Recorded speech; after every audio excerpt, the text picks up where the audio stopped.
पहले नंबर की चुनौती यह है कि इसमें परिवर्तन कैसे किया जाए। जब तक परिवर्तन नहीं होगा तब तक इनकी मौलिक गुलामी की समस्या का समाधान नहीं हो सकता। और इसलिए एससी एसटी ओबीसी माइनॉरिटी का सामाजिक ध्रुवीकरण होना जरूरी है। यह सामाजिक ध्रुवीकरण जो एससी एसटी ओबीसी के अंदर आजाद भारत में नेता पैदा हो गए हैं, उनके सामने कोई गोल नहीं है, कोई मिशन नहीं है, कोई ऑब्जेक्टिव नहीं है। उनकी अपनी व्यक्तिगत आकांक्षा है, महत्वाकांक्षा है। और जो नेशनल लेवल की पार्टियां है, आमतौर पर आप देखोगे जैसे बीजेपी है, 38 बैकवर्ड क्लासेस की पार्टियां, शेड्यूल ट्राइब बैकवर्ड क्लासेस की 38 पार्टियां बीजेपी गठबंधन में शामिल है। यानी बीजेपी के ब्राह्मण उसका इस्तेमाल कर रहे हैं। दूसरा, जो कांग्रेस ब्राह्मणों की ओरिजिनल पार्टी है, उनके गठबंधन में 23 पार्टियां शामिल है। वो भी एससी एसटी ओबीसी माइनॉरिटी की पार्टियां है। इसका मतलब यह है कि जो इन लोगों के छोटे छोटे संगठन हैं, निरुद्देश है, व्यक्तिगत आकांक्षाएं है, तो उसका ब्राह्मण लोग मैनेजमेंट कर रहे हैं। एक बात और भी समझ में आती है कि ये एक जातीय चेतना के तौर पर ये पार्टियां काम कर रही है। ये जो तमाम एससी एसटी ओबीसी की पार्टियां जातीय चेतना के आधार पर काम कर रही है। लोगों के अंदर जो जातीय चेतना है उसका वो इस्तेमाल कर रही है। और इसलिए जातीय चेतना ब्राह्मणवाद का भक्ष बनने का खतरा होता है। और आज हमें 38 बैकवर्ड क्लासेस की पार्टियां बीजेपी के नेतृत्व में, यानी ब्राह्मण के, और 22 पार्टियां कांग्रेस के ब्राह्मणों के नेतृत्व में काम कर रही है। ऐसी बातें दिखाई दे रही है, वो इस्तेमाल कर रहे हैं। ये सारे उदाहरणों से यह बात सिद्ध होती है कि इस जातीय चेतना का, व्यक्तिगत आकांक्षा और महत्वाकांक्षाओं का इन लोगों के द्वारा इस्तेमाल किया जा रहा है। और ये जातीय चेतना ब्राह्मणवाद का भक्ष बन रही है, ऐसा दिखाई दे रहा है। इसलिए इसकी वजह से सारे देश भर में एससी एसटी ओबीसी माइनॉरिटी में शिक्षा का स्तर बढ़ गया है, शिक्षा की संख्या बढ़ गई है, शिक्षित लोगों की संख्या बढ़ गई है, मगर सामाजिक ध्रुवीकरण उस अनुपात में होता हुआ दिखाई नहीं दे रहा है जिस अनुपात में होना चाहिए। इसलिए यह संकट अभी भी बरकरार हैं, ऐसा दिखाई देता है। ऐसा हो नहीं रहा है। और इसकी वजह से सामाजिक क्षेत्र में जो ध्रुवीकरण होना चाहिए वो नहीं हो रहा है, और राजनीतिक क्षेत्र में फायदा नहीं हो रहा है, और आपस में टकराव हो रहा है। ब्राह्मण इसका इस्तेमाल कर रहा है। बिहार का उदाहरण लीजिए। एक जाति ने एक पार्टी बनाई, दूसरी जाति ने दूसरी पार्टी बनाई, तीसरी जाति ने तीसरी पार्टी बनाई। बिहार में यह उदाहरण दिखाई देता है।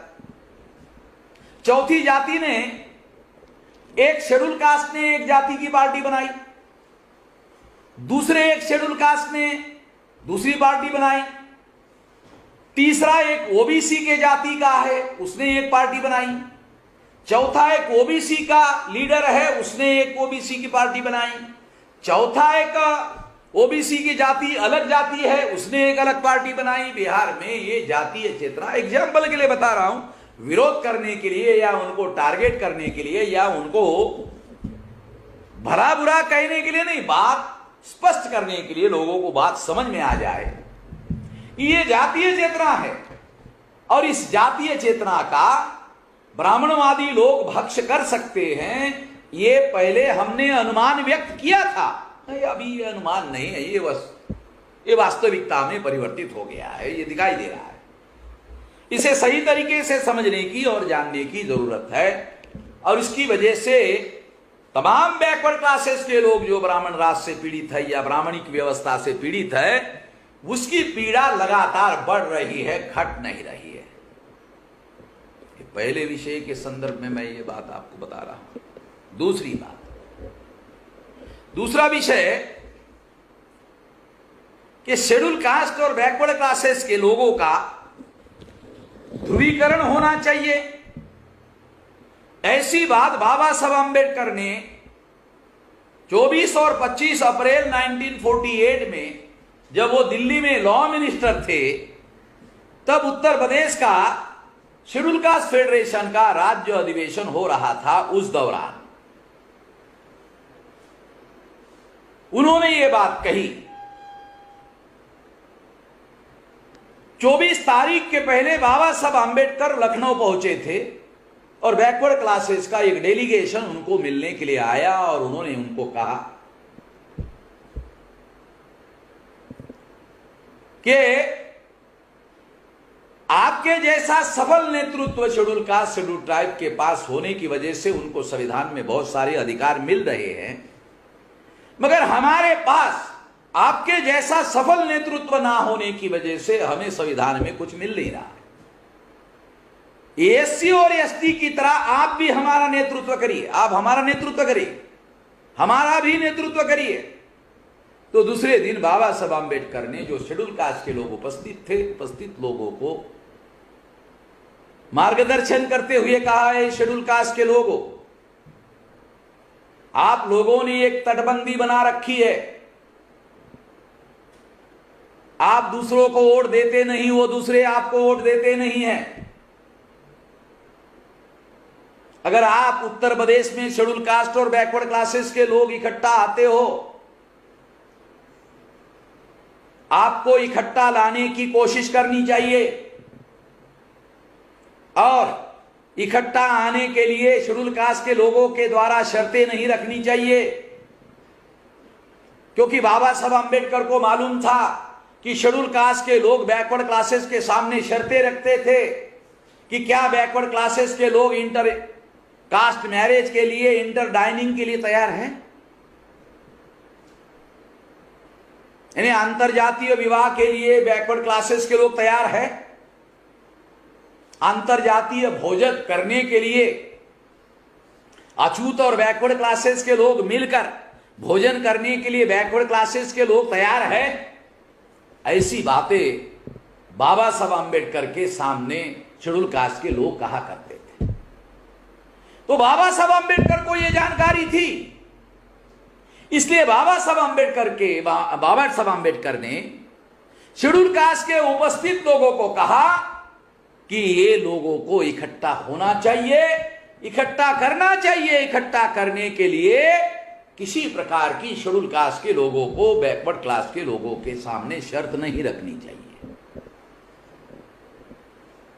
शर्त रखेंगे, एकता नहीं बनेगी, संगठन नहीं बनेगा। तो एकता बननी ज्यादा जरूरी है। अगर आप लोग इकट्ठा हो जाते हो तो आपकी सामाजिक, आर्थिक, धार्मिक, राजनीतिक जितनी भी समस्याएं हैं, राष्ट्रीय समस्याएं हैं, सारी की सारी समस्याओं का समाधान हो जाएगा।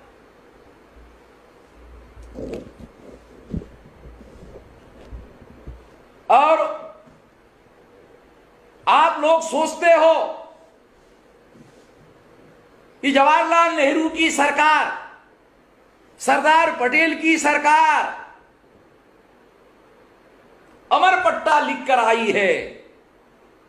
ऐसा नहीं है। ये हमेशा के लिए प्रधानमंत्री रहने वाले हैं, हमेशा के लिए इनकी सत्ता रहने वाली है। ऐसा होने वाला नहीं है, ऐसा हो नहीं सकता। क्यों? क्योंकि जो पॉलिटिकल मेजॉरिटी होती है वो हर चुनाव में बदलते रहती है। अभी उनको बहुमत मिला, उनकी सरकार बनी। अगर तुम बहुमत लाने की कोशिश करते हो, तुम्हारी सरकार बनेगी। और जब तुम्हारी सरकार बनेगी तो गोविंद वल्लभ पंत जैसे अभी आप मुख्यमंत्री बने हुए हैं, वो तुम लोगों के जूते के फीते खोलने में, बांधने में गर्व महसूस करेंगे। ये समझाने के लिए बात को लोगों को बाबा साहब आम्बेडकर ने उस समय कहा था। गोविंद वल्लभ पंत ने बाद में कंप्लेंट किया। बाबा साहब आम्बेडकर ने जवाहरलाल नेहरू को इसका स्पष्टीकरण दिया, और स्पष्टीकरण देते वक्त उन्होंने केवल इतना ही कहा कि मैं तो पॉलिटिकल मेजॉरिटी का जो भारत के संविधान ने सिद्धांत कबूल किया है वो केवल समझाने का काम कर रहा था, इसमें बुरा मानने की कोई बात नहीं है। तो इस तरह से ये महत्वपूर्ण सिद्धांत उस समय बाबा साहब आम्बेडकर ने कहा था। उस समय शेड्यूल कास्ट के लोगों के पास जितनी पॉलिटिकल जागृति थी, उस समय ओबीसी के लोगों के अंदर उस तरह की जागृति नहीं थी, और इस वजह से बाबा साहब आम्बेडकर को नेतृत्व करने के लिए कहा जा रहा था। बाबा साहब आम्बेडकर ने इसके लिए लगातार प्रयास किया। इसको सैबोटेज करने के लिए ब्राह्मणों के द्वारा लगातार कोशिश होती रही, क्योंकि ब्राह्मण इस बात से डरे हुए थे। जब बाबा साहब आम्बेडकर ने बैरिस्टर पंजाबराव देशमुख, जो कुर्मी जाति के थे और ऑल इंडिया का बैकवर्ड क्लास फेडरेशन संगठन बना रहे थे, चला रहे थे, उनको बाबा साहब आम्बेडकर ने कहा कि मैं अपना शेड्यूल कास्ट फेडरेशन का संगठन आपके बैकवर्ड क्लास के संगठन में विसर्जित कर देता हूं, क्योंकि हम सारे के सारे बैकवर्ड हैं। पंजाबराव देशमुख इस बात के लिए राजी होते इसके पहले ही ये जानकारी लीक हो गई। जवाहरलाल नेहरू को मालूम हो गई, उनको लगा कि शेड्यूल कास्ट और बैकवर्ड क्लास के लोग अगर भारत में इकट्ठा आ जाते हैं तो पॉलिटिकल पावर पूरी के पूरा चेंज हो जाएगा। इसलिए जवाहरलाल नेहरू ने पंजाबराव देशमुख के सामने मंत्रिमंडल में आने का प्रस्ताव रखा और ये गठबंधन तोड़ने की कोशिश की। ये हिस्टोरिकल फैक्ट जो है, हमारे पास डॉक्यूमेंट्री एविडेंस है, उसके आधार पर ये बातें मैं आप लोगों को बता रहा हूं। ये कोई काल्पनिक बातें नहीं है। पंजाबराव देशमुख का वो केवल इस्तेमाल करना चाहते थे, और बाबा साहब आम्बेडकर और पंजाबराव देशमुख के बीच में अविश्वास और झगड़ा लगाना चाहते थे। उसमें जवाहरलाल नेहरू जब कामयाब हो गए, उसके बाद पंजाबराव देशमुख को जवाहरलाल नेहरू ने अपने मंत्रिमंडल से निकाल दिया। अगर इसमें अविश्वास और जो झगड़ा पैदा हुआ उसमें वो कामयाब हो गए। इसका मतलब है शेड्यूल कास्ट और बैकवर्ड क्लासेस के ध्रुवीकरण से देश के राजनीति में भूचाल आ सकता है, बड़ा परिवर्तन आ सकता है। ये बात बाबा साहब आम्बेडकर जैसा जानते थे, उसी तरह से जवाहरलाल नेहरू और देश के ब्राह्मणवादी लोग भी इस बात को जानते थे, और इसलिए वो सतर्क थे और वो कोशिश करते थे कि ये लोग सारे देश भर में किसी आधार पर भी इकट्ठा नहीं होने चाहिए। बाबा साहब आम्बेडकर और छत्रपति शाहू महाराज राष्ट्रीय स्तर पर राजनीतिक दल बनाना चाहते थे, और अगर वो राजनीतिक दल बनता तो स्वाभाविक रूप से बाबा साहब आम्बेडकर छत्रपति शाहू महाराज के राजनीतिक दल में शामिल हो सकते थे। तो फिर शेड्यूल कास्ट और बैकवर्ड क्लासेस का ध्रुवीकरण हो सकता था। मगर छत्रपति शाहू महाराज का अकाली मृत्यु हुआ, और अंग्रेजों ने लंदन में जो रिपोर्ट भेजा, उस रिपोर्ट में कहा कि शाहू महाराज को जहर दे के मारा गया है, जैसे शिवाजी महाराज को मारा गया। ये षड्यंत्र भी ब्राह्मणों के द्वारा किया गया। शाहू महाराज ने पहले से ही अंग्रेजों को चिट्ठी लिखकर भेजा था कि मुझे मारने का ब्राह्मण लोग षड्यंत्र कर रहे हैं। ये चिट्ठी अंग्रेजों के द्वारा लीक कर दी गई, ये भी शाहू महाराज को मालूम हो गया। ये सारा डॉक्यूमेंट्री एविडेंस अब हमारे पास है। साथियों, यानी हर लेवल पर शेड्यूल कास्ट और बैकवर्ड क्लासेस के लोगों का ध्रुवीकरण ना हो, इसके लिए लगातार कोशिश होती रही। मैं इस कोशिश में काशीराम जी के द्वारा भी बहुत बड़ा कोशिश की गई, बामसेद के द्वारा कोशिश की गई, और अब हम लोग जो सोशल नेटवर्किंग का सारे देश भर में कार्यक्रम चला रहे हैं, उस सोशल नेटवर्किंग के द्वारा जो अपर लेयर शेड्यूल कास्ट की जातियां हैं उनको जगाने का, फिर मिडिल लेवल की शेड्यूल कास्ट की जातियां हैं उनके अंदर नेतृत्व निर्माण करने का, और जो एक्सट्रीम शेड्यूल कास्ट की जातियां हैं उनके अंदर नेतृत्व निर्माण करने का, आदिवासियों के अंदर नेतृत्व निर्माण करने का,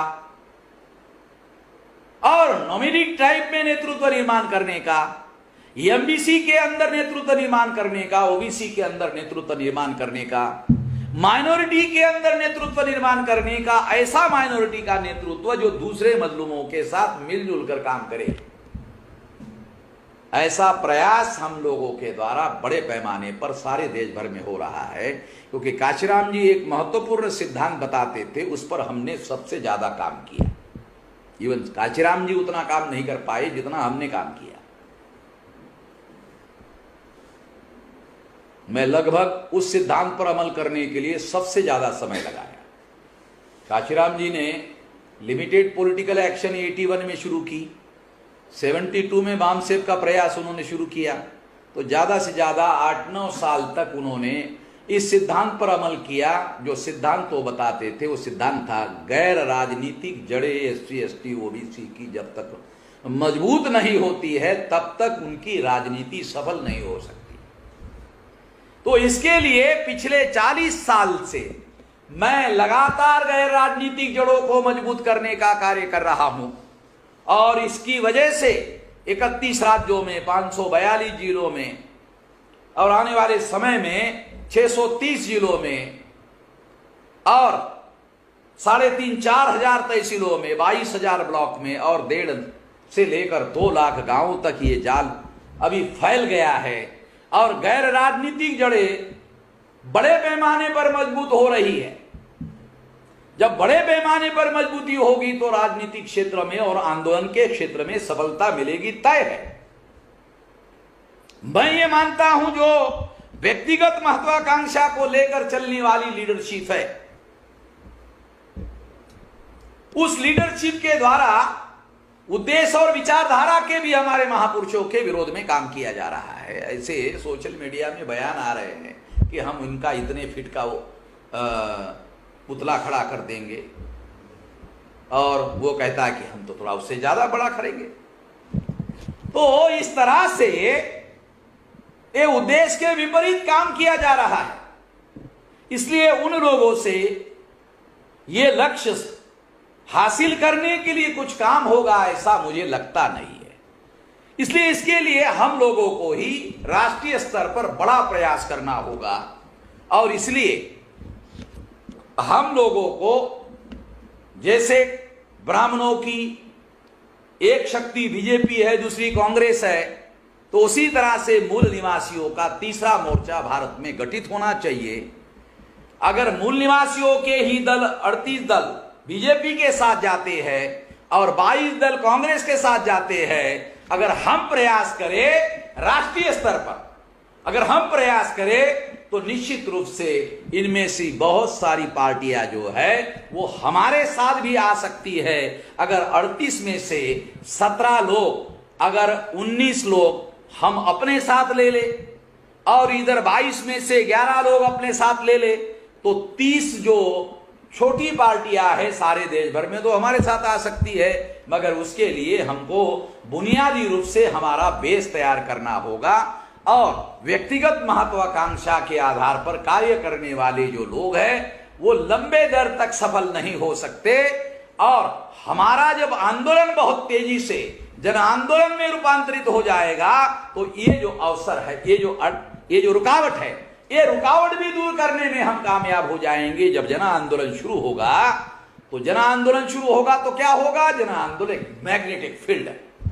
मैग्नेटिक फील्ड से क्या होगा, जब आंदोलन जन आंदोलन होगा तो मैग्नेटिक फील्ड होगा। मैग्नेट क्या करता है, छोटे छोटे टुकड़े अपनी तरफ खींचता है। उसके पास खींचने की ताकत होती है, और जो छोटे टुकड़े हैं अगर वो चाहे नहीं, हम खींचे जाना नहीं चाहते हैं, इसके ये उनके बस में नहीं है।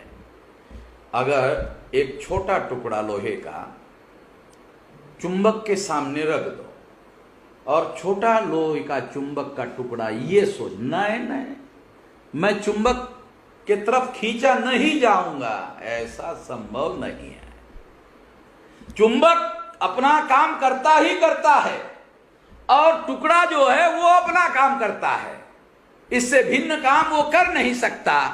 इसलिए हमें आने वाले समय में ये चुंबक तैयार करने का काम करना चाहिए और इसके लिए हमें दो तरीके अपनाने चाहिए। एक, सोशल मीडिया राष्ट्रीय स्तर पर खड़ा करना चाहिए। 5 करोड़ लोगों का ये 10 साल में खड़ा हो जाएगा। 5 करोड़ लोगों का सोशल मीडिया अगर खड़ा हो गया तो ये हमारा मैसेज पहुंचेगा 50 करोड़ लोगों का। जब हम आंदोलन के लिए लोगों को अपील करेंगे तो 50 करोड़ लोग सड़कों पर उतरेंगे। गांधी ने 3 करोड़ उतारा था, हम लोग 50 करोड़ उतारेंगे जनता को सड़कों पर। जब 50 करोड़ उतारेंगे तो ये जन आंदोलन में कितना बड़ा मैग्नेट निर्माण होगा। इस मैग्नेट के सामने व्यक्तिगत आकांक्षा, महत्वाकांक्षा रखने वाले लोग इसमें रुकावट डालने में ज्यादा देर तक कामयाब नहीं होंगे। इसलिए हमारे लोगों को निराश होने की जरूरत नहीं है, हमारे लोगों को पेशेंस रखने की जरूरत है। आने वाले 10 साल में अगर हमने 5 करोड़ का मीडिया तैयार कर लिया तो हमारी ताकत आज जितनी है उससे 100 गुना ज्यादा बढ़ जाएगी। अगर 100 गुना ज्यादा बढ़ जाएगी तो हमारा आंदोलन भारत का 10 साल में पहले नंबर का आंदोलन होगा। इसके लिए हमको पूरी ताकत से काम करना होगा। जिस तरीके से हम काम कर रहे हैं, जिस रणनीति पर हम काम कर रहे हैं, उसमें केवल समय का अंतराल है और किसी की कोई रुकावट नहीं है, केवल समय है। हम और हमारे बीच में जो लक्ष्य है, जो गोल है, जो उद्देश्य है, उद्देश्य और हमारे बीच में, हमारे आंदोलन के बीच में, उद्देश्य और आंदोलन के बीच में केवल समय का अंतराल है और किसी की कोई रुकावट नहीं है। ब्राह्मण तो बहुत छोटी बात है, ब्रह्मा भी अगर साक्षात आ गया तो वो इस आंधी में जैसे सुनामी आती है तो उड़ जाती है बहुत सारी बातें, तो वह भी उड़ जाएगा और पता नहीं चलेगा। इसलिए हम लोगों को इस तरह का आंदोलन खड़ा करने पर ज्यादा से ज्यादा जोर देना चाहिए। और छेला गांव में रहने वाले जो हमारे लोग हैं, अब हम लोगों को उस आंदोलन पर ध्यान केंद्रित करना चाहिए और गांव के तमाम लोगों को इस आंदोलन में सहभागी करने पर पहले नंबर का ध्यान देना चाहिए। और पढ़े लिखे लोगों को जागृत करने का काम अब करने की ज्यादा जरूरत नहीं है। अब गांव और देहात के लोगों को जगाने की, जोड़ने की, संगठन की शक्ति निर्माण करने की और शक्ति का समय आने पर उचित उपयोग करने की जरूरत है। ये बात आप ध्यान